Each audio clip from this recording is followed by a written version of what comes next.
What's up guys, back again with another video in the Java, JDA, and JDA Utilities series. This episode I'm going to show you how to work with the EventWaiter objects.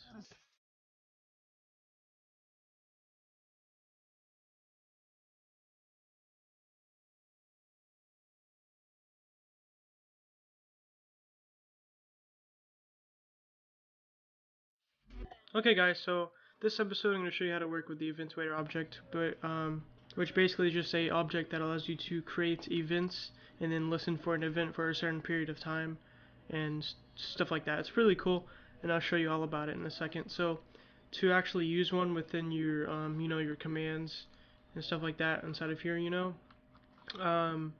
basically you need to actually create an EventWaiter object inside of your main class, where you're gonna have all this stuff. So we're gonna do it right here. So we'll do EventWaiter. EventWaiter. We'll just call it waiter is equal to new EventWaiter. Okay, and that's all you need to do to create an EventWaiter. Okay, so now this will be able to do certain stuff like this: waiter.wait for event, and just a bunch of little methods and stuff like that. There's actually not that many. I don't know why I said a bunch, but yeah, you get the point. It's got some methods with it. Okay, but basically what we're going to do this episode is I'm basically going to show you how to use the waiter event, or the waiter object, of course. We're going to upgrade our command from last episode and actually add the EventWaiter to it to make it even more advanced and pretty cool. So yeah, we're going to do all that.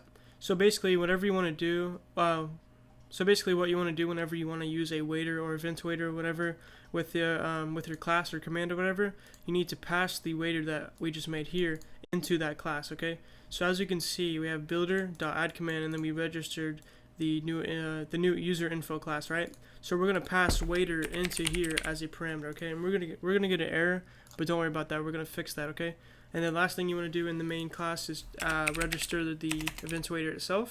So then we could do waiter just like that. And there we go. So yeah, so now that we did that, we're going to go into our actual command that we're going to be using the EventWaiter with and actually work with it. Okay, so what we want to do is actually make a new variable or make a new object in our local scope here in this class here of waiter, like we did over here. Okay, we're going to make our own little variable for it. Okay, so we're going to do private EventWaiter. We're going to call it waiter. Okay, and we're not going to set it equal to anything, because what we're going to do here is allow an EventWaiter to be passed in as an object. Okay, and if this is a little confusing, you'll see in a second, don't worry. And so basically what this is going to allow is it'll allow this error to go away. So basically whenever we call upon the constructor, as it's doing here, which is this is our constructor, right?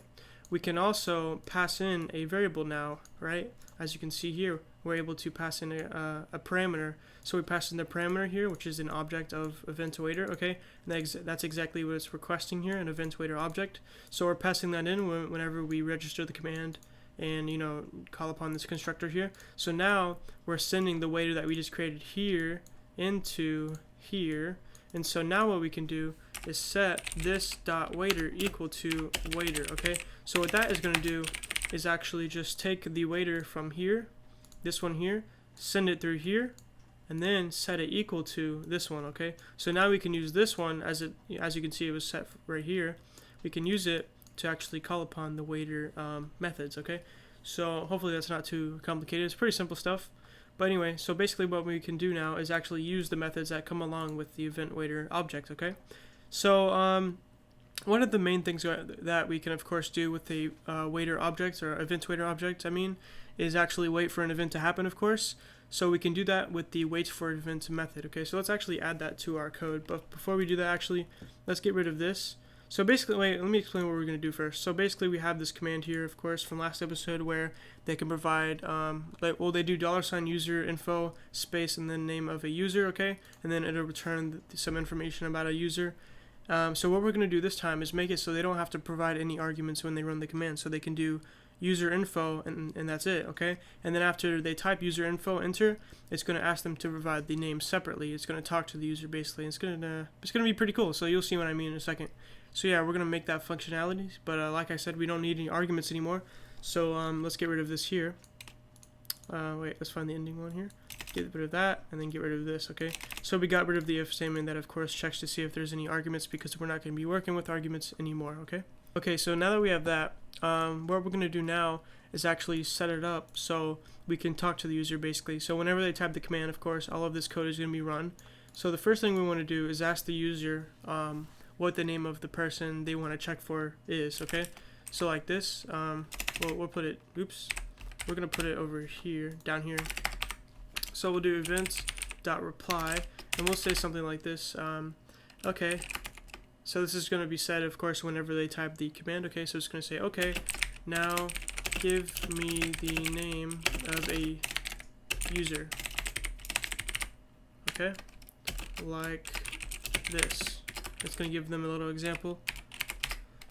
Okay, cool. So that's what that's going to do. And so basically, yeah. So once that happens, we're obviously going to want to listen for the name that they're about to type in, right? So basically what we're telling them to do is type in the name of the user that it's going to be checking for and getting information on and returning all this information on, basically. hopefully that makes sense. So basically, we want to make it so that it can wait to see if they type the person's name inside, the chat box, okay? So first, let me show you exactly what this did so far. Let's restart here. So if you run help me, or not help me, user info, then it says, okay, you need to give me the name of the user like this. But then we didn't set up the event waiter yet, so it's just going to go ahead and move on to the next line of code, which is here. And of course, we didn't provide a name, so it says you need to provide the name as I mentioned. So yeah, so we need to add the actual events now, the event waiter. So of course, we created this object up here of waiter, so we can do that. So like this, waiter dot wait for event, and there we go. So now we're waiting for an event. But the first parameter that we need is actually going to be the event that we're waiting for. So of course, we have certain events like on guild message received, message receive event, stuff like that, message change event, anything like that. So we're just going to keep it simple, of course, because we're checking the chat for something being typed, like the user's name. As I mentioned, we're going to be using the guild message received event. So that's one we're going to be using. And make sure you have this dot class at the end, because you need to do it like that for some reason. And so the second parameter is going to be the condition whenever the event is triggered, okay? So basically that's going to be something like this, where you have that's going to mean that whenever this event is triggered, or it happens, basically it's going to check a certain condition, and if that condition is satisfied, then it'll run the next line of code, okay, or next parameter, as you'll see in a second. So anyway, the condition that we want to have is actually like this. So e, which is going to be the name of our event, okay? So we're going to do e.getAuthor. I need to have it kind of messes up sometimes, so make sure you put a comma for the next parameter, and then you can go back and change this, okay? So e.getAuthor.equals, and then we could do event.getAuthor, okay? So what this is going to do is have a whenever this event is triggered, basically it's going to check that event and see if the event of this waiter here is equal, or the author of the event of this waiter here is equal to the author of the events of the person who triggered the command, okay? Hopefully that makes sense, basically, but yeah. So we're gonna have two conditions, basically, so we'll just have an and here. So we can do e.get channel.equals, and then we want to make sure that the channel that this event waiter is triggered on is the same channel that the command was triggered on, okay? So that's what this is going to do here. And let's see, looks like we have a problem here. I may have typed this wrong.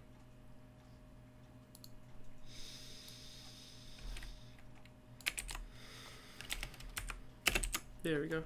I put it outside the wrong thing. Anyway, so basically what this is going to do is whenever this event is triggered with the event waiter object, it's going to check and see if that event was triggered by the same author, and then the same author as the person who typed the command in the first place, and also it's going to see if the channel is the same, or if the channel that the event was triggered inside of is the same channel that the command was triggered inside of, okay? Yeah, so that's exactly what that is doing. And the third parameter, if you do Control P, it's going to be the action, okay? And the action is basically what's just going to happen whenever the condition and the event is satisfied, okay? With the code that's going to be run, okay? So we can do that like this. So it's going to be also a lambda So yeah, I don't know if I said this, I might have forgot to, but the second parameter and the third parameter has to be a lambda, by the way, unless you provide like a method reference or something like that, anything like that. But basically, so the third parameter, we're just going to do it as a block lambda, so like that. Okay, so basically, when this is satisfied, whenever we get the author, the person that they provide from here, we actually want to run our entire code, of course, okay, right? Because, yeah, so because since we have stored the name, or we have gotten the name of the user successfully, we actually want to run the code that actually does everything else for us, okay? But we have a problem here. Name is, it says variable used in lambda expression should be final or effectively final. And so the problem here is that we're setting the value of name, which has been declared outside of the lambda expression, and you can't do that because any variable that you're using, which originates from outside the lambda expression, becomes effectively final, meaning that it's now final. It's just how lambda expressions work, basically. If you don't know what that means, go ahead and watch my Java series episode on lambda expressions, variable capture and all that fun stuff. But anyway, the fix for this is what we want to do is remove this and do member name is equal to there. So basically we're just creating the value or the variable of name inside of the lambda expression rather than outside of it, so then we can change it and do whatever we want with it, okay? Yeah, so anyway, now that we have that, the error goes away, but we have one more little problem. As you can see, we're doing events.getMessage.getMentionMembers.get0, okay? So the first one, of course. But anyway, the problem is we're getting the mention members of the events. And events, if you look up here, is referencing the command event, okay? But as you can see here in our new EventWaiter object, we're asking for the name of a user, right? So this time we're not going to be getting the name of the event or the name of the person from the command event because they're not typing it as an argument. We're going to be getting it from the waiter object, okay? So we're going to change this to E because the name of the waiter events thing is going to be E, as you can see here. So that's exactly why that is. So yeah, I know that was a lot, but let's go ahead and restart to show you everything that we just did. So let's do user info, okay? And then it says, okay, now give me the name of a user, like this. So we'll do Cody. Then it says, boom, okay, so then it says, there you go.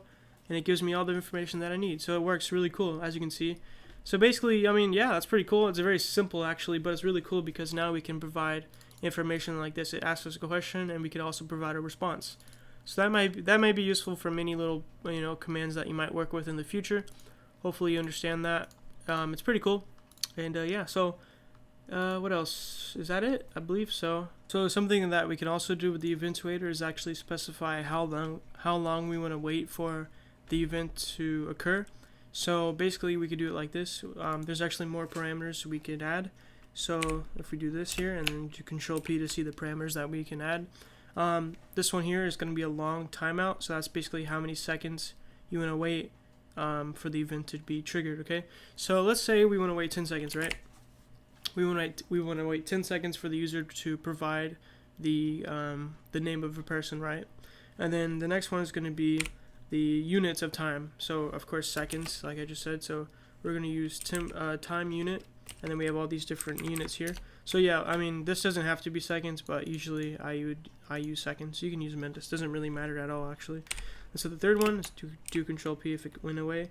It's going to be the thing that happens whenever the event never happens. Okay, so if the event never happens, then you want to specify what to do then. So let's just send a message telling them that you did not provide a name and to try again. Okay, so we can do that by doing something like this, lambda expression, and then we'll do event.reply, and then we'll send a message saying you did not give me a name to search, try again. Okay, pretty simple stuff, but let's go and run this to check it out. I mean, it's not that simple, but now that you know how to do it, it's simple, right? So we'll do user info, and then we'll wait 10 seconds to see what happens. So as you can see, it says you did not give me a name to search, try again. So it works. It's pretty awesome, right? So basically we could also have a block of code here telling the the command what to do. It doesn't have to be a single line like we did here. We can do a bunch of stuff, right? But anyway, that's just if you want to. But yeah, now that you know how to do it, EventWaiter, I mean, that's pretty awesome, right? As you can see, all we have to do is make a EventWaiter object in the main class and then send it over, basically, with the constructor. And then we access it here. and we store it here, and then we could call upon the wait for event method, which is going to wait for a certain event to happen. Then we could add a condition to it, and then we could specify what to do, which is all of our code here. Okay, so anyway, I hope that's not too confusing. If you have any questions at all, just leave a comment and I'll help you, or you can join the Discord that's in the description. Make sure you check it out, join it, whatever you want to do. And also, we have all of the code from today's episode inside a link in the description. Make sure you check it out, bookmark it for future reference, anything you want to do. And yeah, so if you liked the video, leave a like. If you want to see more, subscribe, and peace.